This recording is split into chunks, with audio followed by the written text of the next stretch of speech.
And Elijah goes, and this is where we get the setup for the contest in verse 19. Elijah says, "Now therefore have all Israel assemble for me at Mount Carmel, with the 450 prophets of Baal and the 400 prophets of Asherah, who eat at Jezebel's table." Is there any importance here with the connection of Mount Carmel? You know, you could have this contest anywhere, but Elijah here is saying, let's go meet at this mountain.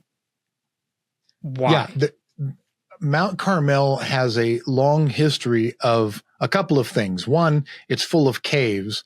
And so it's a place that traditionally people hide out, including bad guys, right? So it's earlier in 1 Kings 18, you have Obadiah. It says, you know, Obadiah is working with maybe for King Ahab, but he's a devout worshiper of the Lord, and he's actually helping to hide prophets of the Lord.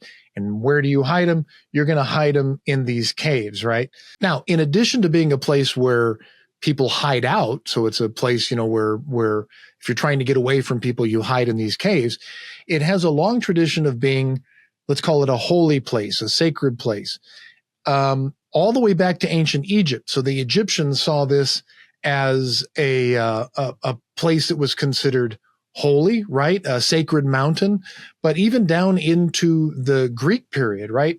Iamblichus talks about Pythagoras, and right, Pythagoras with the theorem, right? But also he was a religious leader, right? And he talks about going to the mountain. There was an oracle there. Vespasian is affiliated with the mountain. So all the way down into the first century, Mount Carmel has this history of being a holy mountain, both in the Greek tradition, but also in the Jewish and Christian tradition. So this has a history of being a place where, again, tall mountain overlooking the water, right, right on the coast. This is going to be a natural site where you're going to be elevated and closer to the heavens. It's a holy mountain. The blend of, I think sometimes we just come and say, well, the mountain, it's going to be a holy place because it is a mountain, which is a common, you go to the mountains to meet with the gods. But the specific connections between this mountain and multiple cultures with deity or meetings is something that I think expands upon that as well, because we do get a little bit later some associations between Elijah's God and this mountain too. After going through and making those insults, then Elijah decides, I'm going to get up off the sidelines. He's been happy to watch and see you do your thing and make a spectacle. And then Elijah, it's kind of that moment like, I guess I'll show you how this gets done. And Elijah first rebuilds an altar to the Lord on Mount Carmel, which I think is a thing we need to deal with because we're in Kings, which is pro-centralization in Jerusalem. And the prophet is building an altar to the Lord, rebuilding the altar to the Lord on Mount Carmel. We had an altar to the Lord on Mount Carmel?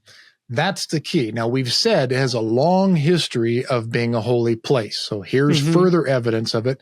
There once was an altar to the Lord there. But we also know, I'm trying to remember a book that talks about early altars to the Hebrew deity in the north. Oh, yeah, I wrote a little bit about this in my Melchizedek book. Remember that you don't have talk about, Jerusalem being the whole until you get past the Torah, right?